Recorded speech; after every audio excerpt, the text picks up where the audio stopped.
এইবার আপনাদের সামনে রাখবো অপারেশন সিঁদুরের ঠেলায় পাকিস্তান ছেড়ে পালিয়ে গেল দাউদ ইব্রাহিম। প্রাণ বাঁচাতে নিরাপদ আশ্রয়ের খোঁজে মুম্বাই বিস্ফোরণের মোস্ট ওয়ান্টেড দাউদের সঙ্গে ছায়া সঙ্গী ছোটা শাকিল প্রাণ বাঁচানোর চেষ্টায় ভারতের এয়ার স্ট্রাইক অন্য দেশে লুকোনোর চেষ্টা করছে দাউদ। সূত্র মারফত খবর পাওয়া যাচ্ছে। আপনারা জানেন যে দশকের পর দশক ধরে পাকিস্তান কার্যত নিরাপদ আশ্রয় ছিল দাউদ ইব্রাহিমের কাছে। এইবার ভারত যে প্রত্যাঘাত গতকাল চালিয়েছে, তারপরে পাকিস্তানে থাকাটাও তার পক্ষে আশঙ্কার হয়ে দাঁড়িয়েছে। তাই পাকিস্তান ছেড়ে পালালো দাউদ। ভারতের প্রত্যাঘাতের এতদিনে নিরাপদ আশ্রয় ছাড়লো দাউদ। সূত্র মারফত খবর পাওয়া যাচ্ছে 30 বছরেরও বেশি সময় ধরে পাকিস্তানই ছিল দাউদের নিশ্চিন্ত আশ্রয়।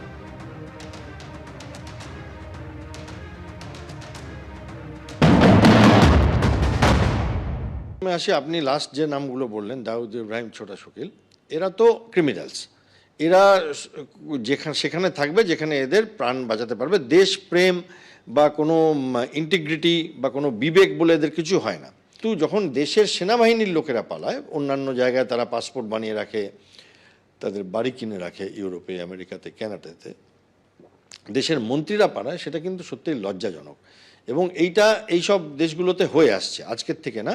এরা বিলাসবহুল প্রাসাদ বানিয়ে রাখে বিদেশের মাটিতে এবং দেশের মাটিতেও, এবং যখন যেখানে ইচ্ছে এরা চলে যায়। এটা চিরকাল হয়ে আসছে এবং বহুবার আমরা দেখেছি। পারভেজ মুশাররফ নিজেও তো বোধহয় শেষ জীবনটা দুবাইতে কাটান, তো তার আগেও অনেক নিদর্শন আছে।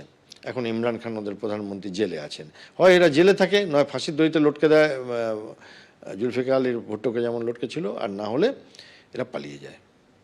গতকাল থেকে আপনাদের দেখিয়েছি যে জম্মু কাশ্মীরের সীমান্ত থেকে যেভাবে লাগাতার শেলিং এবং গুলিবর্ষণ, একেবারে সিজফায়ার ভায়োলেশন যেভাবে করে চলেছে পাকিস্তান, কিন্তু কুপওয়ারায় এলওসির ছবিটা এই মুহূর্তে ঠিক কি রকম আমাদের প্রতিনিধি সুকান্ত মুখোপাধ্যায় সেখান থেকে তুলে ধরেছেন, রাখবো আপনাদের জন্য।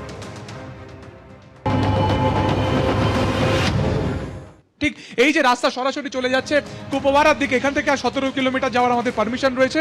এবং যেটা তোমাকে বলছিলাম, প্রায় 1000 জন ভিলেজার্স, গ্রামবাসী, তাদেরকে সরানো হয়েছে। এবং গতকালকে কাশ্মীরের একেবারে শ্রীনগর, অন্যদিকে জম্মু, প্রত্যেকটা জায়গাতে কিন্তু ব্ল্যাক আউট করে দেওয়া হয়েছিল। বিশেষ করে কুপওয়ারা, যেখানে আমরা এই মুহূর্তে দাঁড়িয়ে রয়েছি, এটা কিন্তু একেবারে ব্যাটেল ফিল্ড। অর্থাৎ এই যে জায়গা, এখান থেকে যে সামনে পাহাড় তুমি দেখতে পাচ্ছ, সেই পাহাড়ের ওপারে কিন্তু রয়েছে তোমার একেবারে কুপওয়ারার যে এলওসি বা একেবারে শেষ 3টি গ্রাম। সেখানে এখন উদ্ভূত পরিস্থিতিতে সেনাবাহিনীর তরফে 3টে যে বাহিনী, অর্থাৎ একেবারে নৌবাহিনী, ভারতীয় সেনা এবং একেবারে আকাশপথেও কিন্তু যারা রয়েছেন তাদের প্রত্যেককে, অর্থাৎ এয়ারক্রাফট, প্রত্যেককে কিন্তু সজাগ রাখা হয়েছে। এয়ার ডিফেন্স সিস্টেমকে অ্যাক্টিভ রাখা হয়েছে, এয়ার ড্রোন সিস্টেমকে অ্যাক্টিভ রাখা হয়েছে। কিন্তু এই কুপওয়ারাতে এবং অন্যদিকে তোমার যে উড়ি সেক্টর রয়েছে, সব থেকে গুরুত্বপূর্ণ দুটো সেক্টর। কারণ এখানে আমরা দেখেছি 22 তারিখে হামলার পর থেকেই কিন্তু পাকিস্তান ক্রমাগত তারা সিজ ফায়ারকে ভায়োলেট করে তারা কিন্তু ক্রমশ গুলি চালিয়েছে। এবং তারপর থেকে যেটা আমরা দেখেছিলাম যে ঠিক যেদিনকে অপারেশন সিঁদুর এক্সিকিউট হয়, তখন তারা তাদের ব্যাটালিয়ন ছেড়ে কিছুটা পিছু হটলেও কালকে থেকে কিন্তু ফের তারা একই রকম ভাবে সেনাবাহিনী এবং অবশ্যই এই গ্রামগুলোতে লক্ষ্য করে তারা বারবার শেলিং করছে। ঠিক যেখানে ভারতবর্ষের তরফে দুটো জিনিসকে অ্যাভয়েড করা হয়েছিল, যে কোনো রকম মিলিটারি এস্টাবলিশমেন্ট এবং নিরীহ নাগরিকদের গ্রামকে তারা অ্যাভয়েড করেছিলেন, তারা শুধুমাত্র সেনা জঙ্গি ঘাঁটিকে আক্রমণ করেছিল। কিন্তু পাকিস্তানের তরফে দেখা যাচ্ছে যে যুদ্ধনীতির যে সমস্ত নিয়ম রয়েছে তাকে কার্যত তোয়াক্কা না করে তারা, আমরা দেখেছি গতকালকে প্রায় 50টির উপর মিসাইল, 3টি এয়ারক্রাফট, ড্রোনের মাধ্যমে নিরীহ মানুষদের উপরেই কিন্তু বা সেখানে তাদের হামলার লক্ষ্য ছিল। যদি আমরা জানি যে S-400 সুদর্শন চক্রের মাধ্যমে এয়ার ডিফেন্স সিস্টেমকে অ্যাক্টিভ করা হয় এবং এইগুলো প্রত্যেক কটাকে মেরে কার্যত নামিয়ে দেওয়া হয়েছে। কিন্তু কুপওয়ারা এবং উড়ির যে সেক্টরে যদি তোমাকে কথা বলি, এখনো পর্যন্ত ভীষণ সেন্সিটিভ। এখানে গতকালকেও যেভাবে শেলিং হয়েছে, এখনো সেই শেলিং চলছে।